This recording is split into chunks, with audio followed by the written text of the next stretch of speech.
Hello and happy Wednesday, everyone, and welcome. We are delighted to kick off our new Community Engagement Roundtable webinar series. So this is the first of many events where we're bringing together a panel of community and digital engagement specialists to deep dive into key topics and issues around community engagement, public participation, and deliberative democracy. In today's discussion, we're kicking off on focusing on a very topical subject, creating buy-in, internal buy-in for digital engagement. We'll be discussing digital engagement trends informing industry practice, the benefits and value of digital engagement, and then we're going to discuss the individual experiences with our panelists about their process of creating buy-in, the challenges they faced, and go through some best practice advice on how to start facilitating those conversations.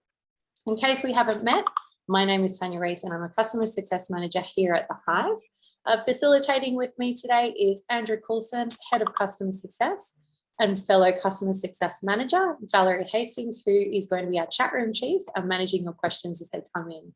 I would also like to introduce you to our panelists for today's conversation. So joining us today from the City of Charlestown in South Australia is Kath Martin and Georgina House. From the City of Greater Geelong in Victoria, we have Jenny Zientra and Felicity Bolitho. From Hepburn Shire Council in Victoria, we have Michelle White. And from Mid Coast Council in New South Wales, we have Molisha Legal. They have kindly shared their time to lead these conversations and provide some really valuable first-hand insight about their experience. We encourage you to join in the discussion in the chat today, so please say hello, let us know where you're coming from, and pop any questions that you have during the session into the chat. We're going to have a Q&A session at the end of this talk and answer these questions, so make sure you stick around at the end. As a note, we have turned off all of your mics to help the session run as smoothly as possible. So before we start today, I would just like to begin by acknowledging the traditional custodians of the land in which we meet today and pay our respects to elders past, present and emerging. And we extend that respect to Aboriginal and Torres Strait Islander peoples here today, as well as extend to all others joining us from other lands. So I'm coming to you here from Parramatta, which is Darugland. Okay, so look, I'd like to start this discussion with a little bit of a background context, given of, what we've seen in the community over the past couple of years during COVID, how this has really shaped community engagement. Particularly community engagement has had some unique challenges throughout the pandemic and beyond. So I think some of the trends that we have noticed from a digital perspective are things like systemic change. So, after COVID, people are experiencing that renewed sense of people, purpose, and place. So it's all about rethinking community engagement and how to embrace discussion online and offline. We've also noticed the increased wanting of convenience. So communities are expecting a lot more choice. When we're thinking about things like online shopping, telehealth, remote work, and it's shifting those expectations. I think the third one is representation and inclusion. So engagement's really broadened its reach, particularly, but there are still some really hard to reach communities. And I think that fourth trend is building trust, building transparency. So bridging that trust gap, and particularly in a post-truth world and a misinformation era, it's really important to start facilitating more meaningful conversations with the community. So I think my first question goes to Charlestown, so to Georgina, from a personal experience and a local perspective, maybe in South Australia. What trends have you seen emerging in the industry and how do you think this is evolving? Yes, I think you've covered a number of things there, Tanya, and welcome everyone. It's lovely to be part of this conversation. Certainly COVID has been a game changer. We were seeing steady growth pre-COVID online in terms of our digital engagement, probably in the order of 10% per annum growth in membership. And then I just did the stats last night from February 2020, when COVID sort of commenced, until this month, and our engagement's grown by 80% in terms of membership. So huge numbers there when you think about it. I hadn't actually looked at that stat, so that might be something others like to do as well. And going forward, who knows, post-COVID, if there is such a thing, maybe it's going to stay high, maybe not at 80%, maybe somewhere off maybe 30, 40, 50%. So hopefully that sets us up well. I think a number of people that didn't perhaps weren't ready to sort of launch into digital engagement have certainly become comfortable with it in terms of QR codes in particular, which we were using beforehand, but we're getting slow take up and understanding of that. Now, of course, we all completely understand that, including our seniors. So yes, lots of changes. I think people are quite well versed and more comfortable these days and ready to try different things. So absolutely. And I mean, feel free to jump into the other panelists here as well, too, maybe from a Victorian perspective. You know, what has that been? Have you noticed any trends from a Victorian perspective, or maybe Malaysia from a New South Wales perspective? I'm happy to chip in. The part I like about the digital is the digital data. It's really easy to identify gaps of people that we're missing. So a lot of times we might be focusing on perhaps a senior group of people for a particular project, but we're forgetting about the younger ones, and we can see through the digital data that we haven't captured them. So I think it's really helpful in that respect. I could just add to that too, Jenny, that, you know, we're actually reaching different cohorts through this digital change. So we're finding that we're getting access to people that we called hard to reach before, and now we're getting much better feedback from them. So it's changed things a lot in that way. Yeah, I think it's really changed in the, you know, from 2020, as Georgina said.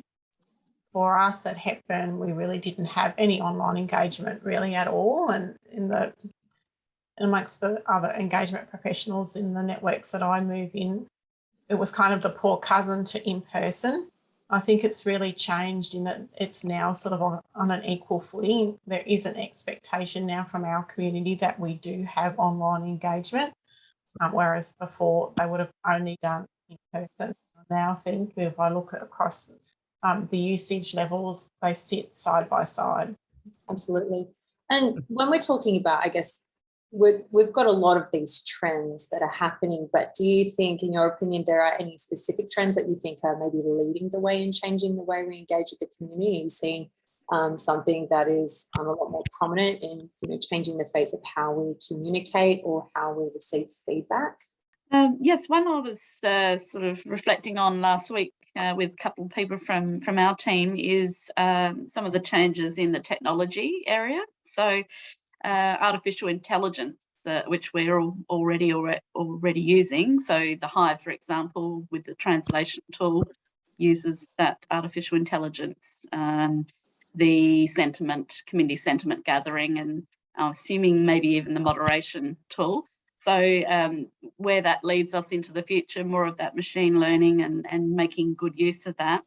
And then the next steps on, you know, we've got augmented reality and virtual reality. So it'll be really interesting to see where that takes us. Certainly it's already out there in the retail world and gaming world. So I'm sure there's a place there. So it'll be very interesting to brush up on our expertise or bring extra IT gamers on board and have them part of our team. If I can chip into just following Georgina in terms of augmented and VR type digital engagement, yeah, it's an up and coming, I think, platform that more and more people will start to use. One thing, and I'll share, that Chelster is using at the moment is Site Podium, which is an app, a digital app that we use for construction, and we're using it for a couple of our bigger projects. It's a great app that you can download to your phone, but you don't necessarily have to if people don't want to have something additional, you know, on their phone. You can embed that into the Your Say page. So there's obviously these sort of, you know, third-party plugins that you can actually add on that provide the additional engagement if people don't want to, you know, use the tools that are already there. But the other thing I wanted to touch on as well is Instagram and Twitter or Snapchat, some of those digital platforms as well, which are certainly used by the, you know, the young people, and, you know, that they are important people in the way that we communicate but also engage with, and that's where you'll find them. So I think you just need to use some of the digital engagement platforms that people are using, and try and find them that way, and that way you'll certainly, you know, broaden your reach as well. But I liked what Jenny was sort of saying before in terms of the you know, the tools behind the Hive specifically, and measuring data and things like that. It's amazing, the fact that you can just check and, you know, check the gaps and see where it is that you're sort of falling behind in. Yeah, to Catherine and Jenny's point, so since we've introduced the Hive at Mid-Coast Council, we have really seen that we are being challenged in reaching a cross-section of our community. So we have a high level of engagement with seniors mostly, because we do have a predominant representation of seniors within our LGAs. So we have absolutely seen that we've got a challenge ahead of us of connecting with the younger demographics.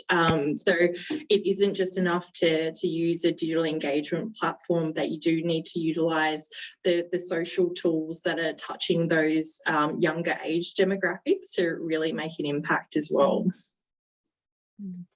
One of the things I wanted to kind of touch on as a trend that's come out of maybe the increased use of digital engagement because of COVID is actually a shift in the way you guys work as well. So obviously your community engagement officers, coordinators, etc., and you're kind of used to that face-to-face world and the tools that you use. But one of the trends that I've actually seen over the last year, probably more so, is the actual hiring of digital engagement officers, or people with digital in their job title, to cover off the ownership of things like the digital engagement platform and the digital space for engagement.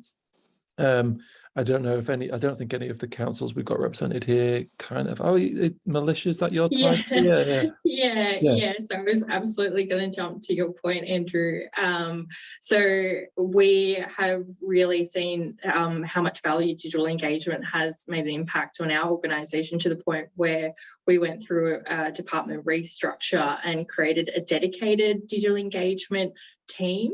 So that's really reflective of the work that we've done in the digital engagement space, to actually have dedicated officers who are exclusively managing the online component of digital engagement. So yeah, it's a new state for us, but it is working, and it's really good to see that it's being reflected. Certainly something we've seen, especially over the last year, and Kylie at Whittlesey's just chipped in that she's their digital engagement officer. So there are certainly people out there that have now got that in their title, and they're actually being given ownership of the platform, and they're taking that forward. Alana as well at Brimbank has just said that she's their digital communications officer, and she'll be starting a new role with the team as a digital engagement and communication officer very soon. So yeah, it's that's certainly a trend I've noticed from the other side, that internal trend. Absolutely. And I think it starts to really reflect the importance of digital in itself as part of the overall engagement strategy. And I think that's a really nice segue into, the next topic that we want to cover off, which is, why is digital engagement important? So looking at things like the benefits of it and its values. So, really leads into this heart of the discussion, why digital engagement. So I'll open the floor to Michelle. So given COVID has really forced a rethink of how we embrace community discussion and democracy, in your experience, why is digital engagement important for the community? Well, for our community, I think it gives an opportunity for us to share a lot more information, for them to be able to give more considered feedback, more quality engagement. If I think about, I just recently did a bit of an audit on the number of unique visitors to our site. There's 21,000 plus unique visitors. And to give that a little bit of context to that, we've only got 16,000 residents in our LGA. So people are really using the Hive as a way to not only engage with us and provide feedback on the strategies, policies and plans that we're putting together, but it's also a way of being able to find out more information about our projects. So it's a way for us to create our relationship with our community, to build trust and gain some transparency around the types of projects that we're doing. Felicity, I'm going to call you out. Did you have any, perspectives from a Victorian, local perspective, or any, personal, personal reasons? Yeah. Of course. Yeah, thanks, Tanya. I think our approach is sort of looking at it not just digital, but that whole hybrid delivery. Like, how do we make the most of having both the online and the face-to-face engagement working well together, broad, community base have. Finding that digital has really changed the space here too in Geelong, in Victoria. When we first started with Hive, we were getting something like 30,000 views on our site, and now we're over 250,000 views per annum. So it's dramatically changed how many people we're reaching and what information they're finding. And also, to Michelle's point too, I think we're finding that we want to use the platform in a slightly different way. We're kind of moving and changing as we use it, because we started out in that really, transactional kind of way, because we're all learning about the site. But now we're looking at how can we use it to have that ongoing, longer, broader conversation as well. So now we're looking at not just having it open for a little while for a survey or something like that, but looking at having it open for, a sort of a lifetime of a project. So it might be over years even, that we're having this ongoing backward and forward conversation with our community. So that digital is the critical component to that we can, so it's so really important to how we have those ongoing conversations as well. Absolutely. I see a couple of people have their hands up. Let's go with Georgina. Yes, thanks. Just following on from Felicity, I think building that long-term relationship with our community is what we're trying to do as well. And one of the points I was going to make about the value of the digital engagement is the inclusiveness of it as well. Around about the same time COVID hit, we were in the middle of our disability access inclusion planning. We now have our plan and our 4 years of actions. And so it's obviously a really easy visual way and very strong connections are possible through digital engagement with people with disability, or as a way to include them. So the Learning Centre has lots of really good tips on how to make your pages accessible, and then of course the translator tool, which we've just purchased, which is good. So I'm looking forward to using that. And I think someone's here from the Canterbury Bankstown Council. Is it Siobhan? I was chatting with them the other day about the Userway accessibility tool, which looks great. So we're keen to sort of build that in as well. We've got over 100 different cultures, and about 30% of our community speak a language other than English at home. And it's certainly something our elected members are always asking and checking that we're able to reach people with different cultural needs. And one of our library staff approached me the other day. She wants to do some engagement with, say, the Ukrainian community, for example. When they're coming into the library, they might go over to look at the library shelf for Ukrainian language books.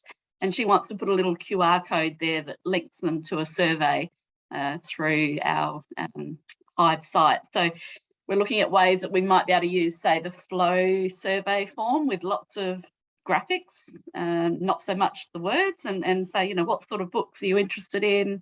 Would you like online newsletters in your language, and so on? So it's certainly got a lot of opportunity to sort of get that messaging right, and if it works for people with those special needs, it also benefits the whole of our community anyway in terms of better communication.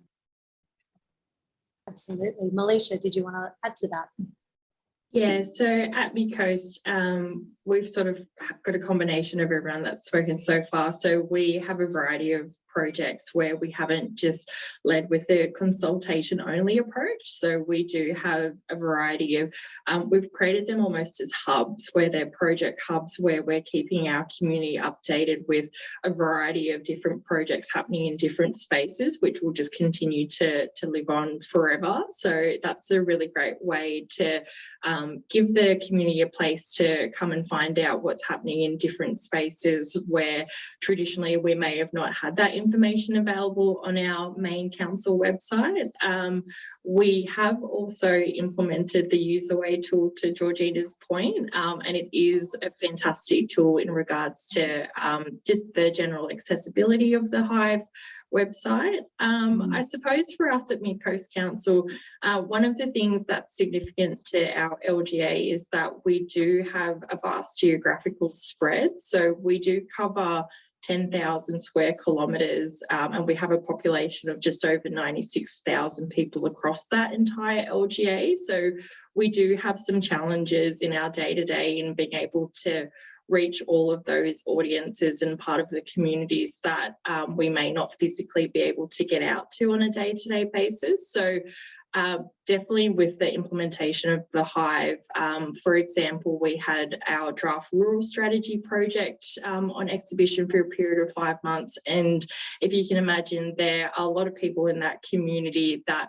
are in a very regionally isolated location, but are directly impacted by the draft strategy. So by even creating an opportunity for them to have their say where they couldn't come visit, a traditional face-to-face pop-up was really valuable in the sense. And I think that particular project had over 7,000 unique views, and they had over 150 submissions online, which was very valuable in that instance.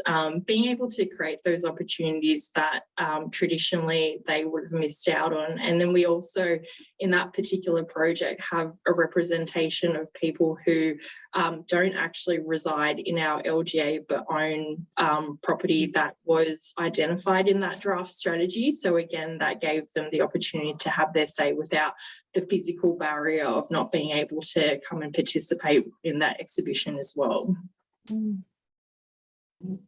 Jenny, did you want to add to that? Yeah, I'll be short and sharp. Just expanding on what everybody said, it's a great way of collecting our feedback, but it's also a great way to keep the community informed along the way. We're able to provide updates on the platform, things coming up or how the project's progressing. A really great way to close a loop with our community. This is what we heard and what you told us. So I think it's a really good tool for collecting data, but I think it's also a great way to feed back to the community as well.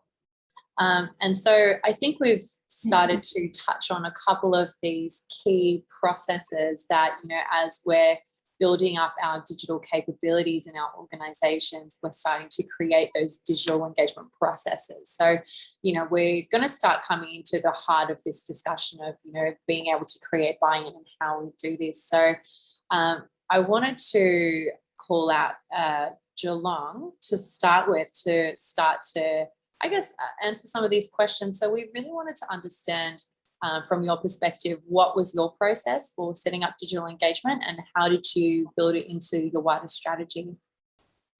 Okay, I'll start with this one, Felicity, if you like. Because I'll share our story because, we're all community engagement practitioners here and we love storytelling. So we did have a digital platform, but it wasn't great. We could do a survey or we could seek comments from our community.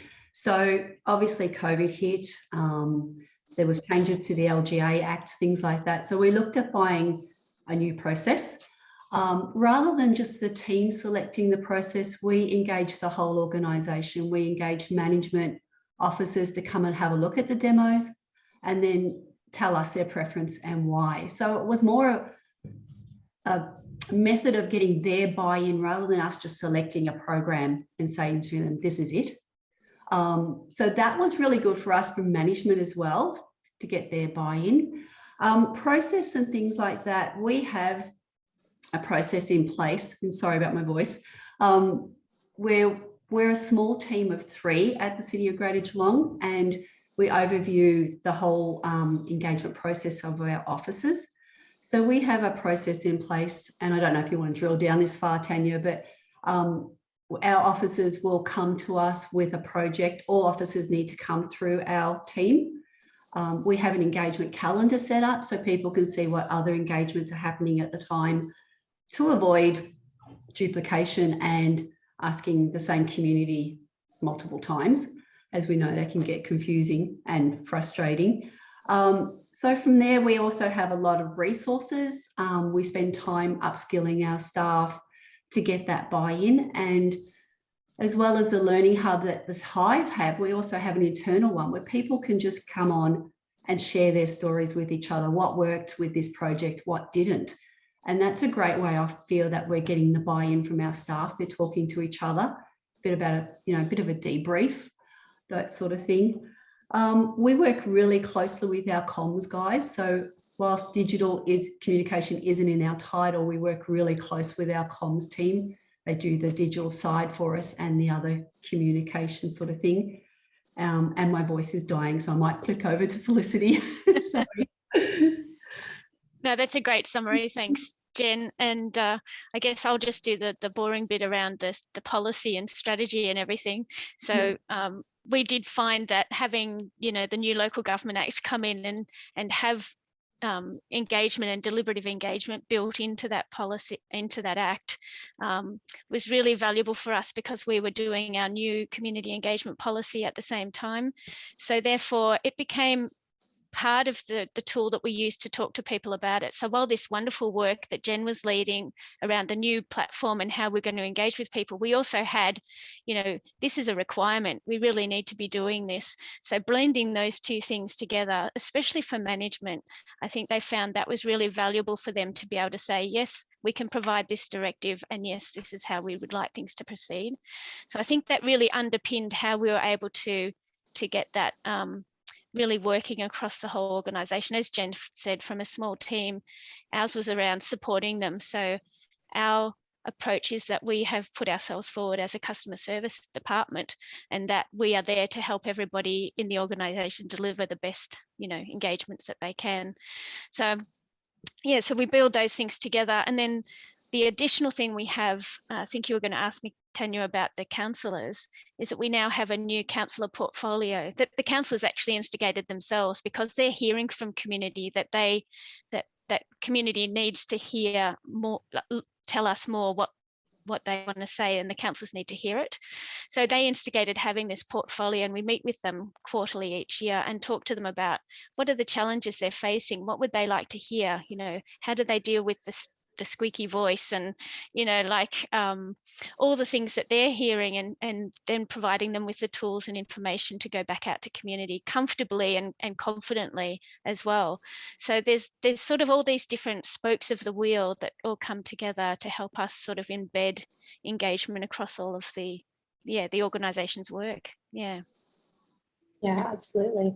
And look, I think going back to Jenny's point, the idea of building advocacy and sharing stories and speaking with each other is quite powerful internally, isn't it?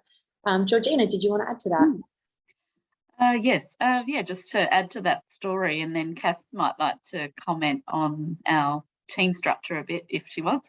But about 5 years ago, we wanted to change our public consultation policy.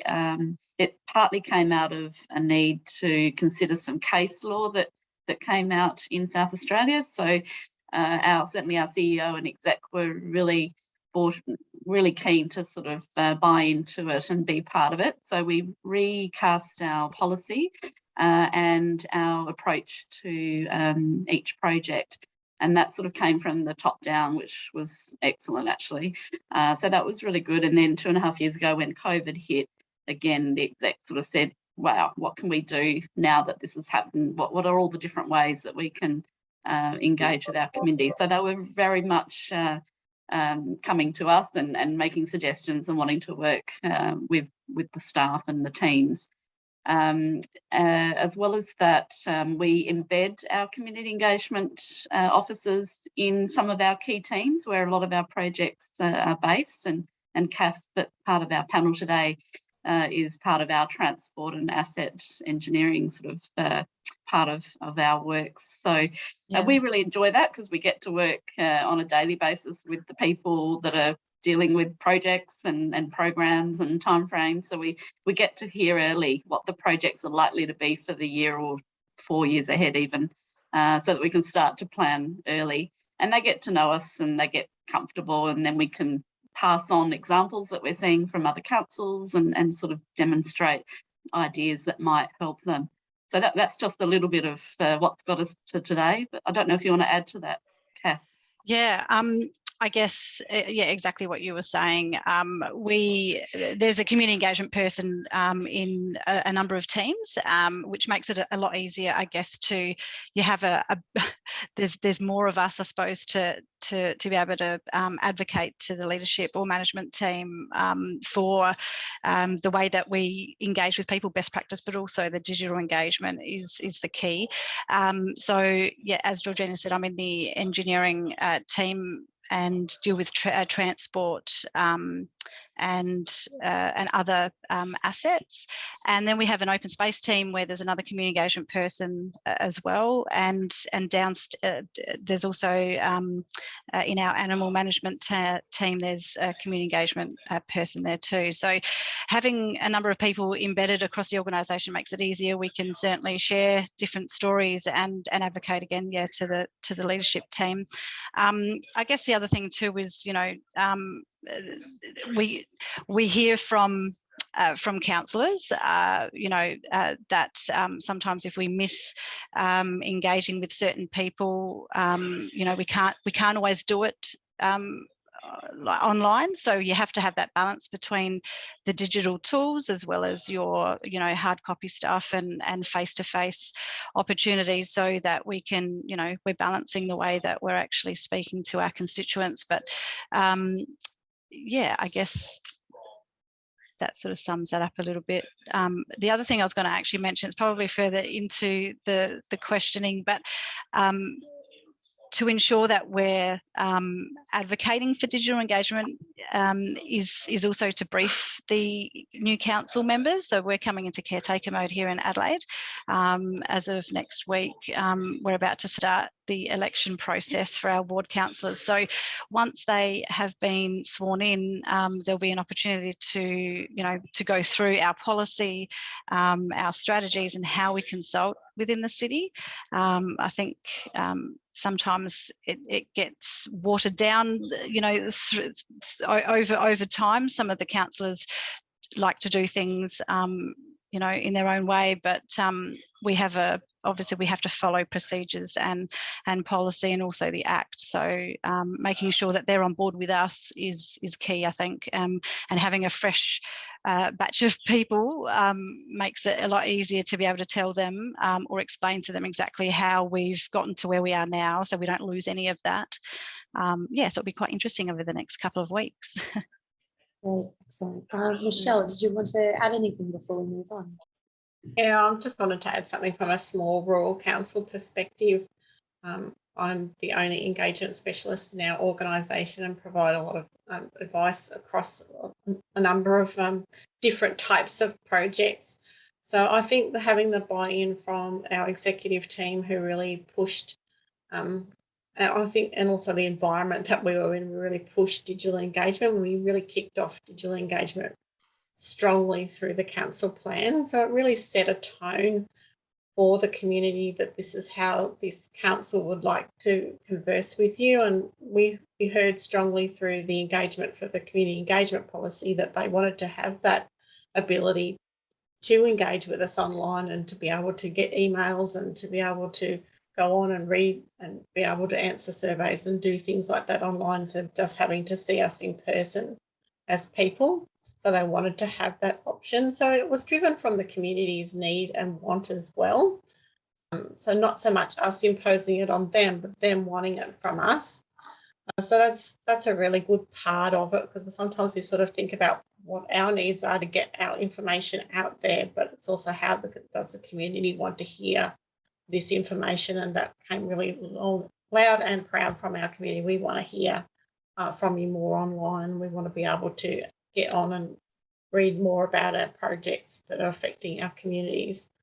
The other thing that we've found really useful is to have templates. So it's making it really easy for officers to be able to create participate pages and to also understand all the different types of tools that are on there. Sometimes you get stuck on the ones that are really easy and simple to use, and we ask a survey or we have a social map, but there's tons of other tools on there and encouraging officers to be a little bit more innovative in the way that they can converse with our community. Yeah, I think you've touched on some really interesting points there, and definitely those are some points that we can cover off in best practice as well too, so not just focusing on particular tools and whatnot. But I think moving on to things like getting that buy-in from the community, when it comes to digital, it's not always easy to get that buy-in from the community or even within the organisation. So, those adoption of the new technologies requires a level of proficiency, accessibility to get people on board. So this can be challenging. And so I would love to know what were some of the challenges that you've faced when adopting digital as part of your engagement strategy. So, from a community and an internal perspective. Well, Alicia, I'll throw that one over to you. Yeah, sure. So at Mid-Coast, I definitely felt like for this first 6 or 12 months, I was the Hive spokesperson. So in every interaction I was having with, as appropriate interaction, it was really about pitching the idea of how valuable we could use the Hive for digital engagement for. So there was absolutely skepticism around implementing another process or platform or system that, whilst we were already, dealing with a high volume of work, having to consider that as an additional thing to contemplate in the engagement process. So it was really about demonstrating that the Hive was here or is here to make our jobs and lives easier in both the digital and also other types of engagement spaces as well. So I suppose the challenge was about really being consistent and being a champion for the platform. So definitely in the early stages, there was concerns or negative feedback if your first project didn't go as well as you had thought it would. And it was really about recognising that there was always a space for improvement and still committing to what the vision could look like.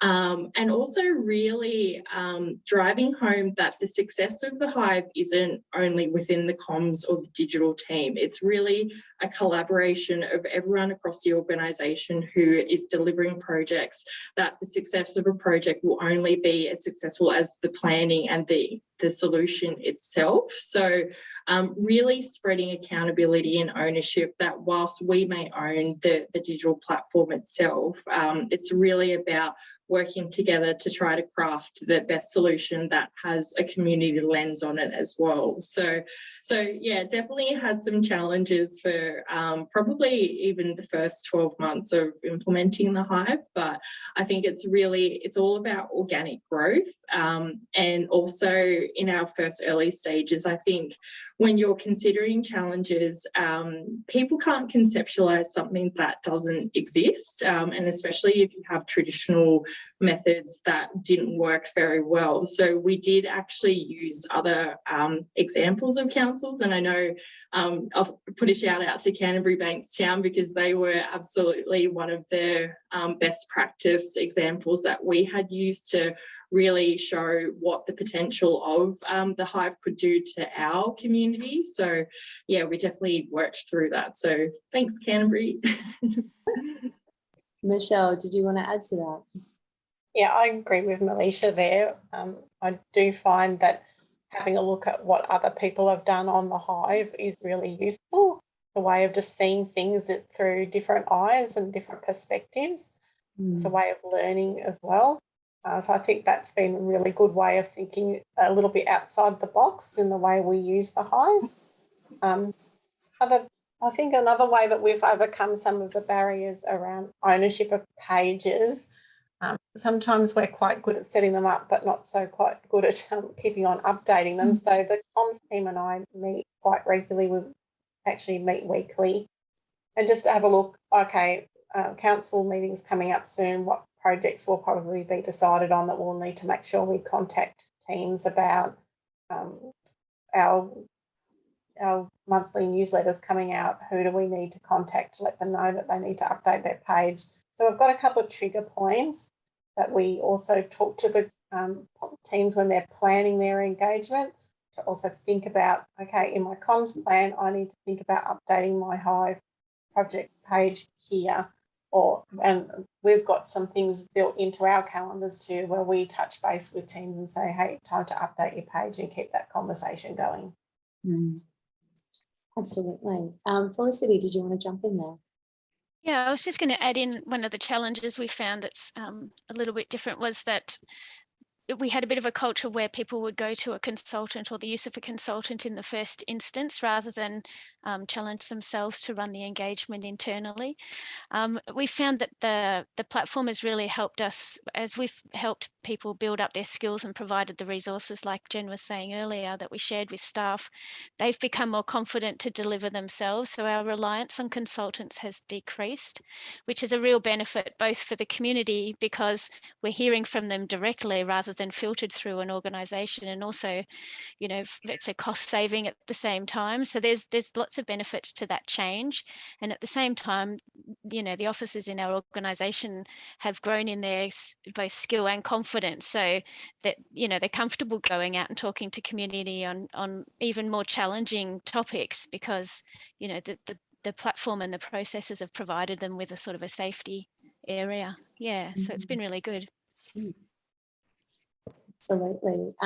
So I think this is a really nice way to lead into some ways to start looking at maybe best practice and then ways to facilitate this conversation. So I think we can all agree that the adoption of digital engagement has been quite a journey for many of us in the community and, you know, public participation space. And there's certainly, you know, a range of those thought-provoking challenges that, you know, a lot of us are facing still. So I want to throw this question out to Georgina. So, you know, adopting digital as part of your engagement strategy, what are some best practice tips that you found has worked really effectively and continues to do so?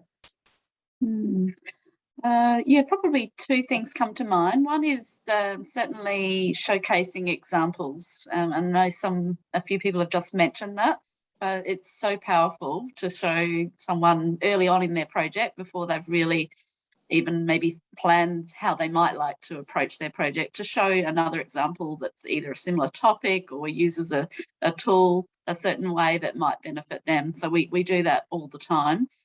We do it maybe directly with a project manager or in our team meetings, or we get our community engagement team together and sort of said, oh, you know, have you seen this or that? And certainly Andrew, as our relationship manager each quarter, shows us a whole lot of great examples. Or we might send Andrew or someone an email and say, you know, what have you seen out there about young people engagement, or, you know, whatever the topic is. So there's nothing better, I think, than showing precedents and looking at that as a starting point. And the other thing is, I think best practice is really celebrating outcomes with your team and even with the community. So, you know, thanking people for their efforts, give them back a few figures around how many people engaged and what they told us and how that's hopefully influenced the project. I suppose at the end of the day is what we're here to do. So if it can inform a better outcome for the community, or inform the elected members so that they can make the best decision on the day, then that's great. So just celebrating those. I occasionally just send an email to everyone concerned, you know, managers, CEO and others, saying, yep, we've reached a milestone, we've got 5,000 members of Your Say Now, or whatever the milestone is. Just little things along the way, I think, really help. I was just gonna, and sorry, there's a car alarm going off outside my window, and that's why I've not been chipping in. But basically, on the examples, and I've seen a few questions come through around, you know, examples and all that kind of stuff. The customer success team basically try and share examples as soon as we have them, and obviously projects are only live for maybe 6 to 8 weeks maximum sometimes. So we do try and share them whilst they're live so that people can see those tools in action. So we do that on a regular basis through those either quarterly or half-yearly meetings that we have with our customers. And we do try and do that email as well once a quarter with some of the better examples throughout the year. So, I mean, as Georgina says, don't be scared. Reach out to your customer success manager if you are building a project, saying, look, we're doing this. Are there any examples out there at the moment? Because as a team, we keep an eye on all those sites, and we see what's happening. Like we were talking about accessibility earlier, and I know one of the Burundara projects at the moment to do with Disability Action Plan, we're kind of showing about at the moment, because we really like the way that they've used really plain English symbols, you know, that are recognized in the disability community, and logos, and they've kept it really simple. So it's things like that we can do on a very regular basis, and we like to show them whilst they're live. So I want to bring the conversation back to something that Kath had mentioned earlier when we're talking about ways to facilitate these conversations. So, you know, for those who might be experiencing some pushback or friction internally to adopt digital engagement. So do you have any pointers or advice for ways to start facilitating those conversations?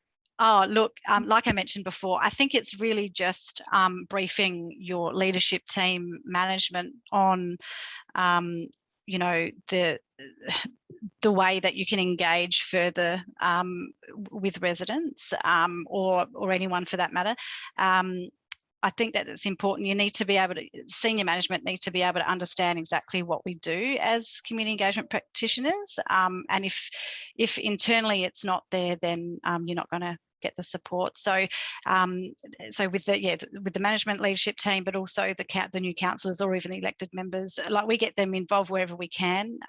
They get given all of our project information, so that they're aware of what's going on, and that they are certainly involved in that conversation as well. So I think it's important that they're there. They're the ones who are out there liaising with the community, but you know, and they can advocate for us too at the same time. One other thing I was going to sort of mention, and I think Georgina probably touched on earlier, was that I'm in the engineering team, and we have obviously project startup meetings, and we also liaise with contractors. So our consultation from inception can go all the way to the construction phase, but through project planning, you need to really understand exactly how digital engagement can actually be part of the whole process. So on the Your Say page, we ensure that our project in its entirety is sitting up on Your Say. So it means that we ask for feedback from the very beginning. We use all the tools, you know, we can measure all the data, all that sort of stuff. We're using the site podium app, so we embed that because that's part of the construction phase. But it's also used right at the end too, and it's providing that information throughout the entire project. And that's what we love about the Hive, is that it has so many options to be able to offer, and you know, technology is certainly evolving, and the fact that, you know, people, you know, want different ways of engaging with us, and this certainly offers you know, all those things. So Absolutely, thanks, Kath. Alicia, did you want to add to that? Yeah, we're actually pretty similar at Midcoast to what Kath just spoke about, is that we think that it's important to be a part of the conversation right at the beginning. So I think traditionally people think digital engagement or updating the website's the last component of the project, but really to have a seat at the table right at the beginning is so valuable for all stakeholders involved, because you are really setting expectations of what we need from a digital perspective of how we can architect a great experience that's individual to that particular project or community, because it really isn't a one-size-fits-all approach. So with some tools that you may use on some particular projects aren't appropriate or have low engagement on other tools as well. So it's really about crafting the solution up the front and being flexible as well, because what you suggest at the beginning will go through a transformative process, and when you actually build it out into the Hive, it may not actually look or sound or feel the way that you had first pitched it at the very beginning, which is why it's really important, I think, to be having that conversation all the way through. Also about not only being the champion of the Hive and digital engagement, but finding the champions in the organisation. So it's about really empowering people that you've worked with to have the same conversations that you're having about the value of digital engagement. And then it's less work for you because you've got people organically talking the same language as you, and really that feeds all the way up to management as well. And then I suppose lastly, it's about always having a community first lens. I know we have been guilty of creating projects that have a really internal lens that actually make no sense to the community. So it's about taking the time and giving the space to revise the language, or using tools that give different opportunities, such as more creative tools or more interactive tools, but then also the traditional tools as well. So you're trying to capture a larger spread of the community. Yes, definitely. Jenny, did you want to add to that? Yeah, just wanted to add to Melicia's comment about engagement champions, because at the City of Greater Geelong, we actually have an engagement program which involves approximately 50 officers across the organisation. They've gone through a rigorous training of about 12 months of, what to look for, what community engagement is compared to perhaps communication, that sort of thing. And they are our conduit between our officers and the engagement team at times, because they know the project in their teams, those sort of things. So they're a valuable asset to our organisation. And just expanding on what you said, Melissa, about the planning at the start is so valuable. We have an engagement plan that we start with at the start, and we'll sit down with our officers and we'll go through the plan and look at risks and opportunities, challenges, stakeholders, everything. And if it's not captured at the start, we are agile enough to move it around later, but it's really important to capture that at the start. Yeah, Tanya, sorry, can I just add to that too? I support everything Melissa and Jen have been saying, but I was going to add that this, the staff in the organisation who are the engagement specialists, we do rely on them so much. And I think the success of our program so far has been that we have a two-way conversation with them all of the time. So they provide suggestions and support and, ideas for us as well, so that we can help build the program for others. So I just have to put a shout out to all the staff who do engagement at the city. And because I know Jenny, and I know we need to take some questions, but Jenny's told me before that at Geelong as well, you kind of, when you switch on your council laptop or computer, that there's always an image or an advertisement of some description, pointing you into different directions with regards to community engagement. Global Community Engagement Day, I think, was one that you did. So it's right through the council, and obviously that means that you get that internal buy-in through everyone's asking questions. And I also wanted to shout out Port Adelaide Enfield. I know Robert was in the room earlier, I'm not sure if he's still here, but I think Port Adelaide Enfield do a good job as well with regards to internal buy-in across the whole of council. And that's everyone from officer level right up to the mayor.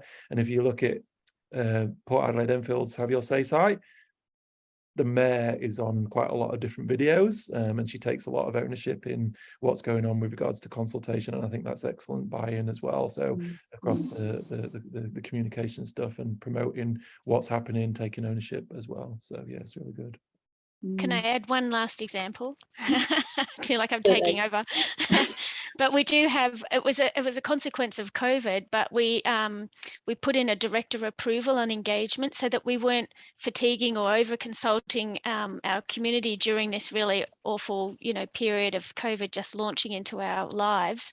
But we found that has provided directors and managers with a really wonderful oversight of everything that's happening in their teams, so that they're across it when councillors might ask them questions, or when community approach them, they actually know what engagements have gone live, when they're going to close, and they have all that at their fingertips. So I think that's been a really critical thing, not just in keeping them informed, but it also keeps that awareness that Andrew was talking about across the organisation, that engagement's happening and it's always, it's always there at everyone's fingertips. So I think that's been really valuable, even though it was COVID that brought it about in the first place.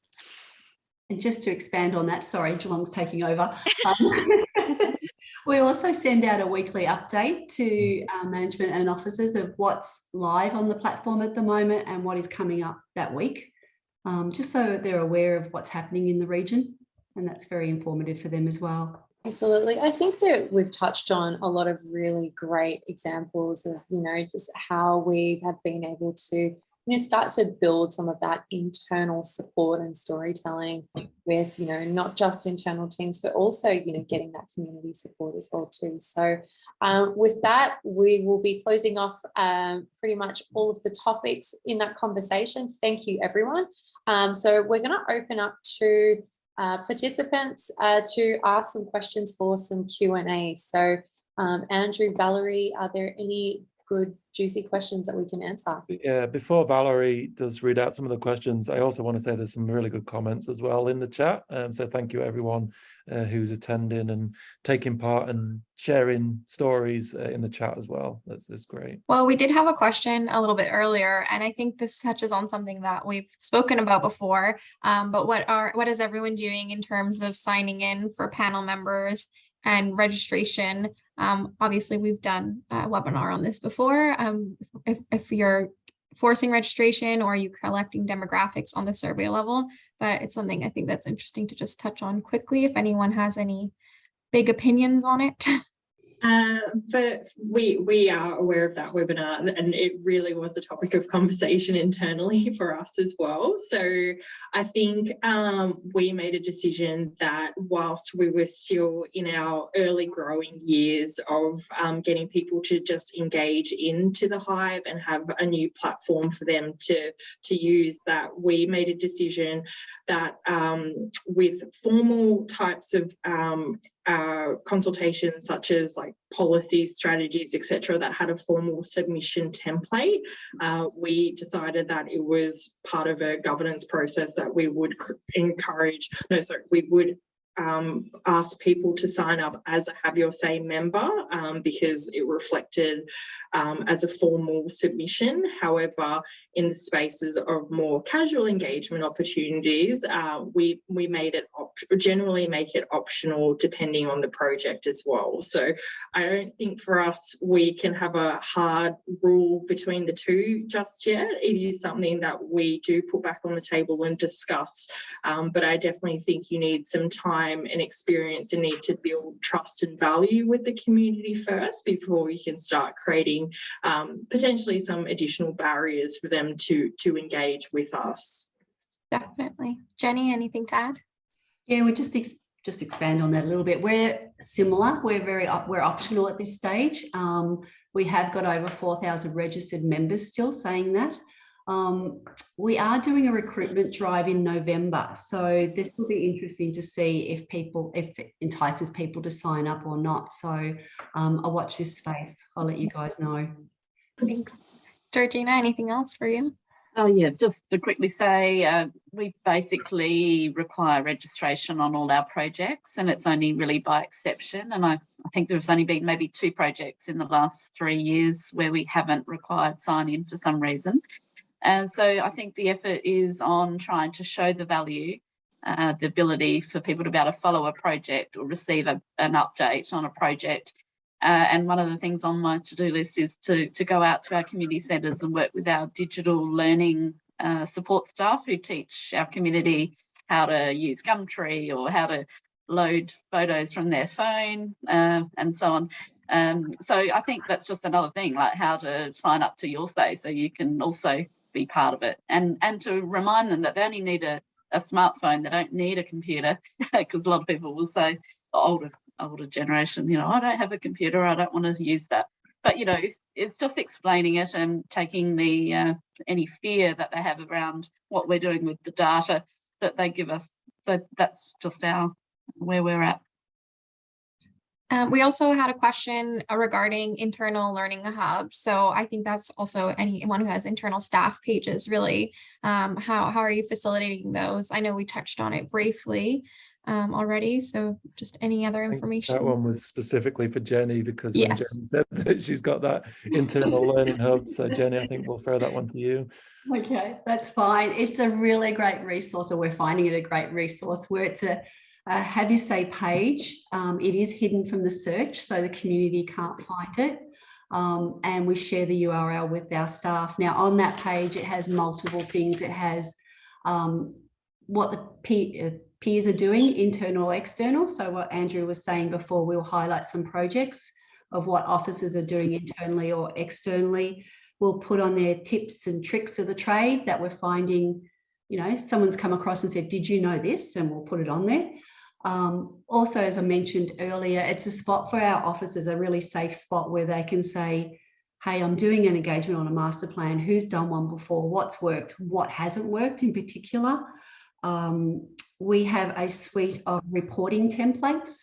So we have 3 different type of templates that we use for our officers to report back to the community on their engagements.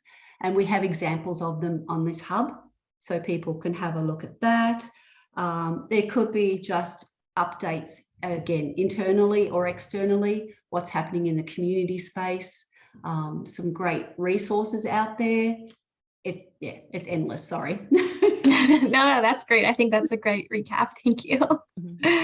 And I think we've done a webinar before on internal resources. So that's on the Learning Centre. I think it was with Wyndham City Council. So there is another webinar that we've done previously that you can watch there. I'm just very aware of time, Tanya. I did want to raise that there was a question from Somfors at Canterbury Bankstown, who's getting a lot of love, obviously, from the room. Somfors asked the question around social media and that tie-in with the Hive platforms that you're using and engaging through communications in social media and things like that. I don't want to answer the question today. I actually think that's a really potential future topic for this webinar series, that tie-in between social media and community engagement and obviously digital engagement platforms. So sorry, Somfors, we're not going to answer that question, but we may make that our next topic for the future, I think. Thank you. Okay, so I know we're a little bit over time, but I wanted to close out and say a very big thank you to all of our panelists today. We really appreciate your time and your insights, and I'm sure everyone in the chat has found this really helpful, very informative as well too. Also want to say a thank you to Andrew and Valerie today for helping to support with the facilitation and also manage the chat as well. We hope you have all enjoyed this webinar. This is going to be the first of many to come. So for now, we'll say a big thank you and we will see you next time. See you later, everyone. Thank you, guys. Thank you, everyone.